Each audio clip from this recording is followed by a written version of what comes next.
In this video, we're going to hear my honest review of Lukas Studio Gouache. Is it worth it? Should you buy a set? Let's find out. Hey guys, welcome to my YouTube channel. If you haven't yet subscribed, I'd appreciate it because I'll be doing a lot more how-to, tips and tricks, reviews, and other such things in the future. So yeah, go ahead and hit that subscribe button and let's get into it. So in this video, I'm going to be talking about Lukas Studio Gouache. And I got this gouache from Jerry's Artarama. They were kind enough to send me a couple of sets my way. So I got two 12 color sets, one of the large tubes, and one of the smaller sort of try it out tubes. And they're both exactly the same quality. First, let's check out how they do in the palette. So what I'm going to do is put them all in a in one of these watercolor paint boxes, and these are great. You can get them on Amazon, and every gouache artist should own one.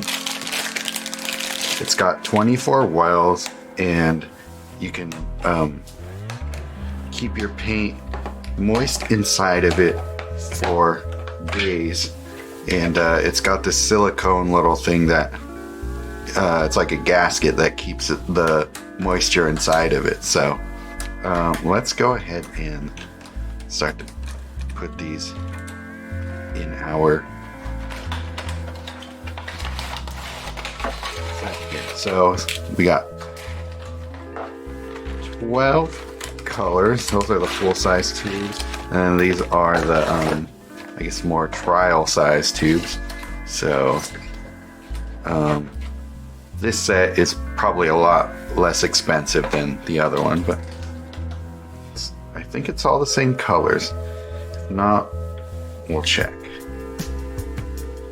Oh yeah, you gotta open these up by puncturing the cap.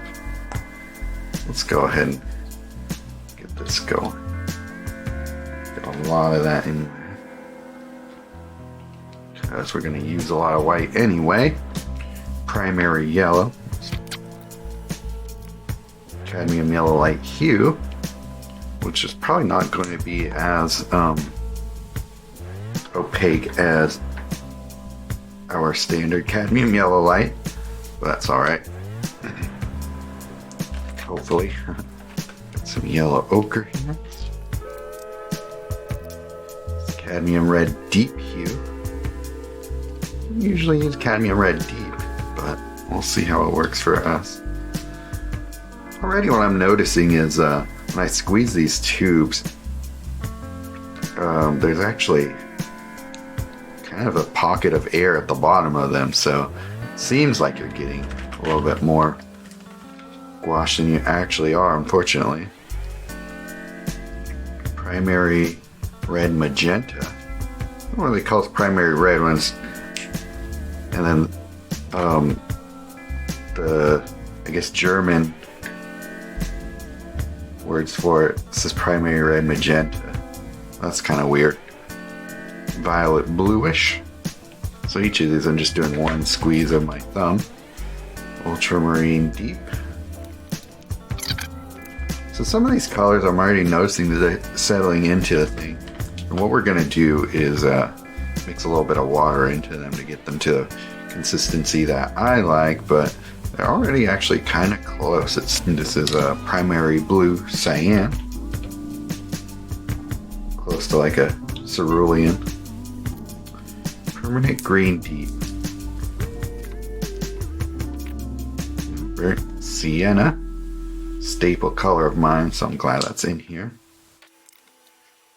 And last but not least, ivory black. Not a color I use much in gouache, so this will be interesting to see. And let's put it over here. So they're all pretty liquidy out of the tube. That might be a little too much water. I probably should have did that a different way. Oh well. So now take a paper clip and mix this water into it so that I get a good consistency. Really sort of froth it up. Clean it and then go to the next one. That might be too much water in this one, but if that's the case, we'll just add some more paint into it. So there is some substance to the paint itself, which is good. Mixing this water into it, it actually does take some mixing to really get it in there, which you want. It's not quite as thick and substantial as Holbein and Engram, which is what I'm used to using, so that's something to consider. No, I put way too much water into this one. Oops. Should probably actually kind of soak some of this away.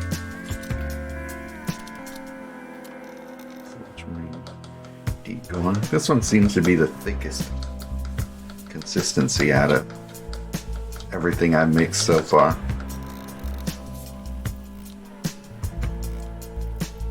It's probably need a lot less water than I put into them, but that's okay. Hopefully that doesn't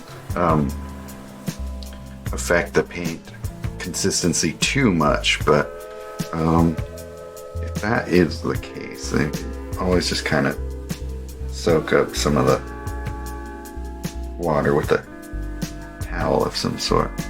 So, okay, we have our palette prepared, and let's make sure we got everything we wanted in it. Let's see, does this set come with violet blush? No, this one doesn't have violet blush. This actually has Van Dyke Brown. Oh, okay. Well, Van Dyke Brown is actually a color I've wanted to try out for gouache anyway, so this is good to have around. Okay, so like I said, the reason that you want to add a little bit of water into your gouache when you put it into one of these palettes is, one, it'll get to the consistency you want. Unless you really want to paint in a more impasto kind of way with gouache, which some people do, but it's not really the best way to use gouache in my opinion. Either way, if you do, then you can just use it out of the tube. But with gouache, most of the time you want it to be more of a creamy, sort of like heavy cream consistency to it. So in order to do that and to get it to stay that way for whenever you need it, you want to mix a little bit of water into your palette, and then I found that a paper clip works great for this thing to stir it, but you know, any sort of thin rigid tool such as this will work for it. A really thin palette knife also works pretty well for this too. The only thing about palette knives is they have a lot of surface on them, so you might end up taking out a lot of the paint from it when you use it. So that is my recommendation, and so I will take this out in the field and let you know how it goes.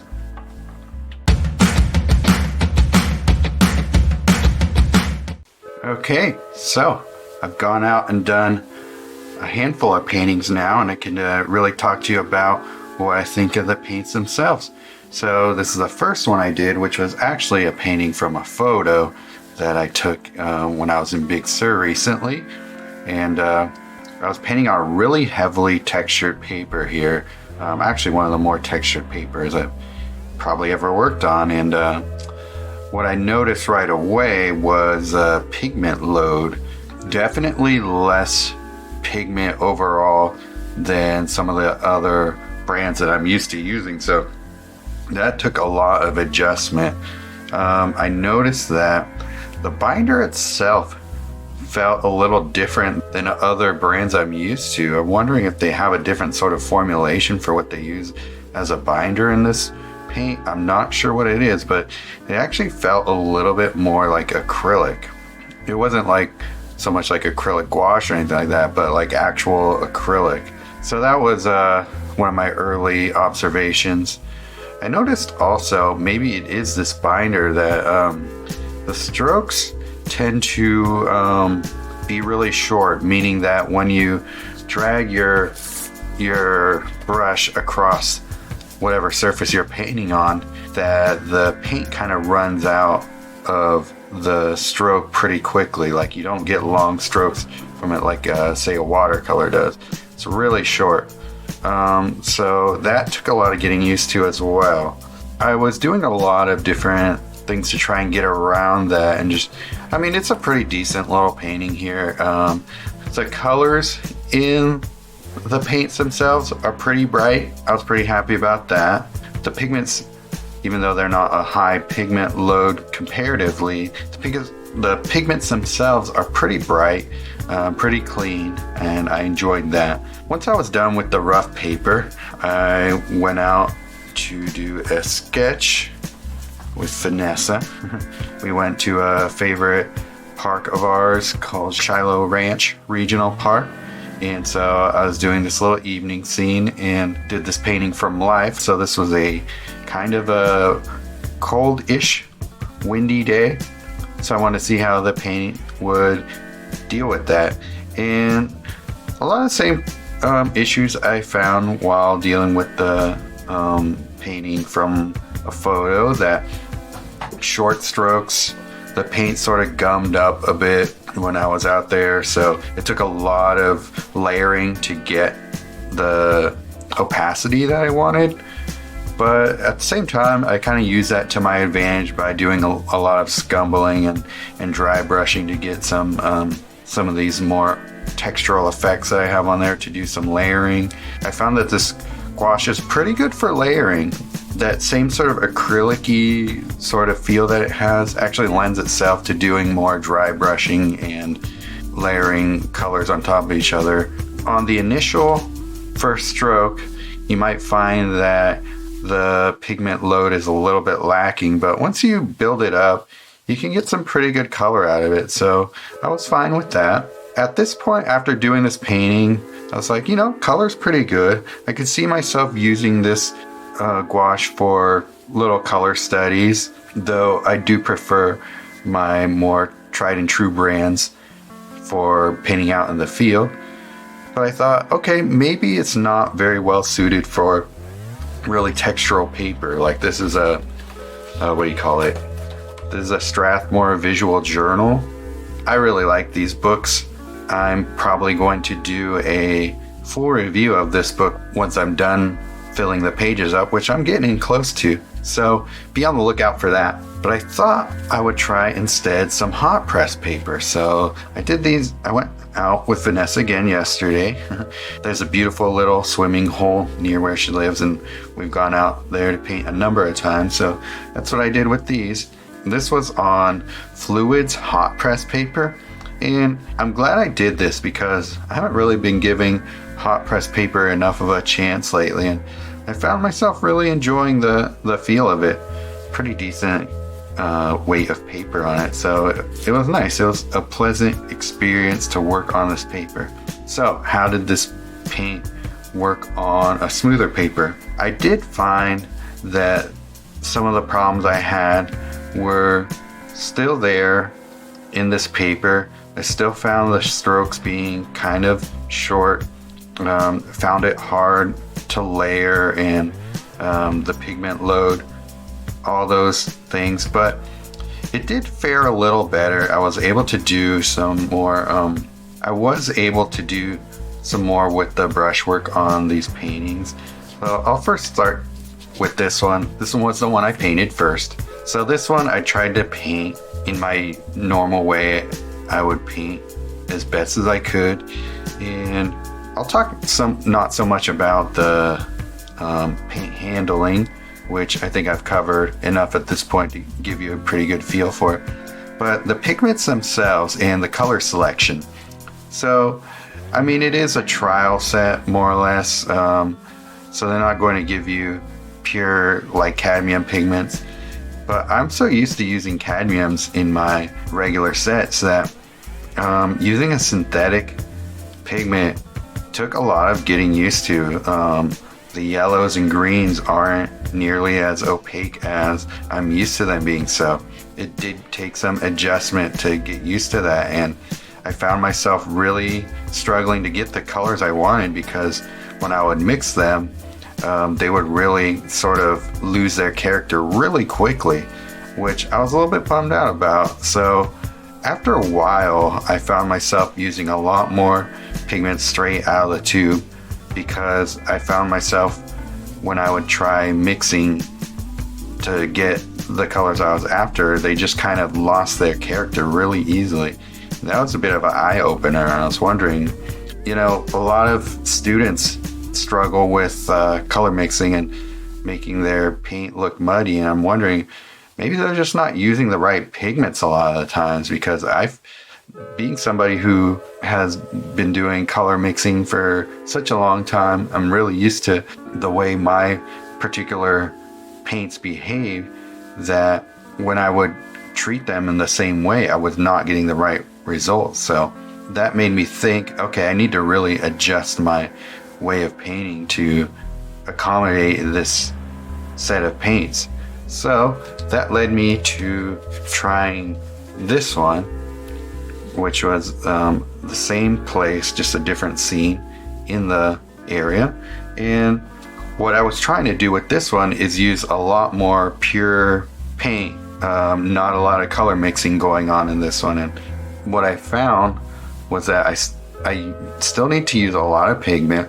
It's funny, at a certain point I ran out of the white pigment that came with my Lukas set, and I added some Winsor Newton white gouache to my palette, and that just completely transformed things, because the opacity was so much more apparent, and I could get a lot more of all these opaque whites in there, and the difference was huge. So that doesn't sound great for the Lukas gouache, but as far as all the other colors go, they were fine. They held up okay, but I found myself relying basically on the values and hues of the colors straight out of the tube to get this look. So there's something there to it. It could be used for certain applications, but I found myself really struggling to get the colors that I wanted and that I observed out in the field, because of the mixing properties of the paint kind of held me back. So unfortunately, I don't see myself using these colors out in the field very often, and I will try and find a different use for them. So anyways, those are my observations, and I hope they help you make an informed decision. And here are my closing thoughts. So the cons are, it's a lower pigment load than other professional gouache colors. Written on the box that it's a fine artist gouache, so it's a little disappointing in that way. And I found that it didn't handle as well on textured paper. However, the pros are they're cheaper per tube than other fine art gouache, and they have really bright pigment. I was pretty happy with the pigment itself. It was pretty bright and clean. So in conclusion, I think it would be better if they advertised it as a student grade gouache. I think if it was known as a student grade, it would be excellent. If you're a professional, I would recommend that you get Turner gouache instead. For a couple more bucks per tube, and you can get both this set and Turner gouache sets at Jerry's Artarama. So thanks again to Jerry's for letting me try out this paint, and I'll see you guys on the next video. If you're interested in learning everything I know about painting in gouache, I have a course on ZenTeenAcademy.com called Gouache Painting Made Easy, and you can either follow the link in the description below or Google Gouache Painting Made Easy with Sergio Lopez.